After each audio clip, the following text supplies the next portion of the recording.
صلی اللہ تعالی علی حبیبہ محمد وآلہ وسلم۔ الا ان اولیاء اللہ لا خوف علیہم ولا هم یحزنون۔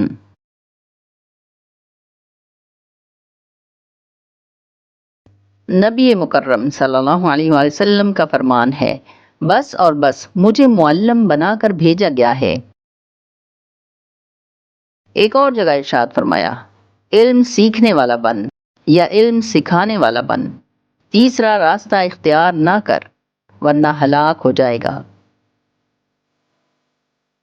حضرت علی کرم اللہ وجہ الکریم روایت کرتے ہیں کہ اللہ کے رسول صلی اللہ علیہ وآلہ وسلم نے فرمایا، علم ایک خزانہ ہے جس کی چابی سوال کرنا ہے۔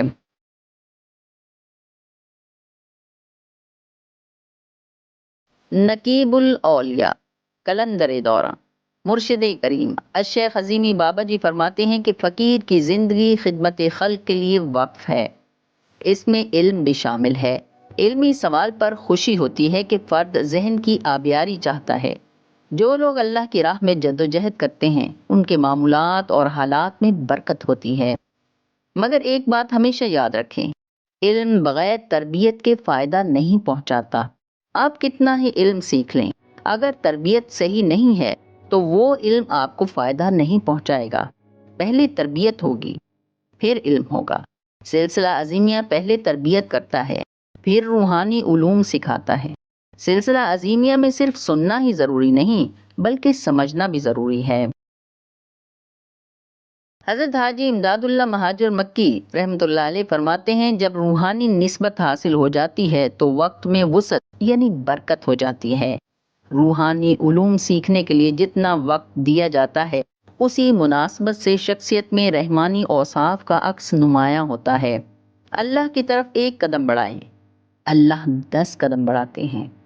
اللہ کے لیے 1 گھنٹہ کام کریں تو اللہ 10 گھنٹوں کے برابر متوجہ ہو جاتے ہیں۔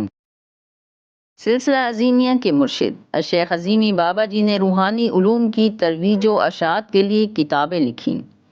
مرکزی مراقبہ ہال کراچی کی تعمیر، جامع مسجد کی تعمیر، لائبریری، عظیمی پبلک اسکول کے علاوہ اپنا ذاتی ذریعہ معاش کو بھی وقت دیتے۔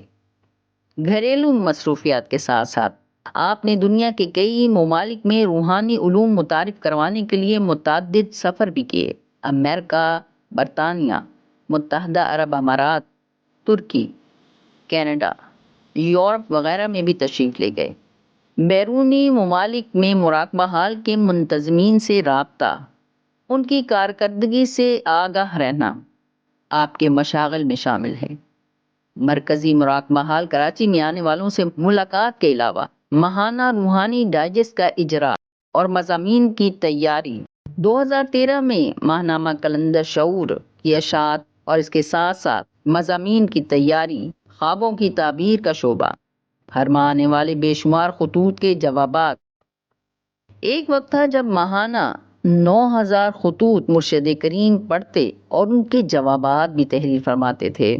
لوگوں کے روحانی، نفسیاتی، ذہنی، جسمانی بیماریوں کے علاج تجویز کرنا، اس کے علاوہ جنگ اخبار میں لوگوں کے روحانی مسائل کے حل پیش کرنا، مضامین لکھنا، روزنامہ جسارت میں، حریت میں، تصوف، روحانیت کے بارے میں کالم لکھنا اور لوگوں کے مسائل کا حل پیش کرنا بھی آپ کی مصروفیات میں شامل رہا۔ سالانہ 27ویں عرس مبارک حضور کلندر بابا اولیاء رحمۃ اللہ علیہ کی تقریب سے خطاب فرمانا اور ملک اور بیرون ممالک سے آنے والے زائرین سے ملاقات بھی فرماتے، لوگوں کے علمی، نفسیاتی، روحانی، معاشی، معاشرتی سوالات کے جوابات بھی دیتے۔ مختلف روحانی ورکشاپ کا اہتمام، حاضرین سے خطاب، کتابوں کی تقریب رونمائی، ملک بھر کے مراقبہ حال کا دورہ کرنا، انتظامات کا جائزہ لینا، منتظمین کی تربیت کا خاص طور پہ خیال رکھنا اور ان سب امور کو بہتر طریقے سے برقرار رکھنا حضور مرشد کریم کی مصروفیات میں شامل رہا۔ ملک بھر میں مختلف پلیٹ فارم پر روحانی علوم کی ترویج و اشاعت کے لیے خطاب بھی فرماتے رہے۔ ایک مرتبہ آپ نے فرمایا، فقیر کے وقت میں برکت ہوتی ہے، وہ سب سے پہلے مشن یعنی دین اسلام کو اہمیت دیتا ہے اور وہ ایک مقصد کے تحت زندگی گزارتا ہے۔ فقیر بوڑھا ہو جاتا ہے مگر ضعیف یعنی کمزور نہیں ہوتا۔ اس کے اندر کا جنون اسے توانا اور باہمت رکھتا ہے اور وہ ظاہری زندگی کی آخری سانس تک مشن کے لیے کام کرتا ہے۔ ایک مرتبہ مرشد کریم نے اپنی روحانی اولاد سے فرمایا، خدا کرے میرا جنون آپ کا جنون بن جائے۔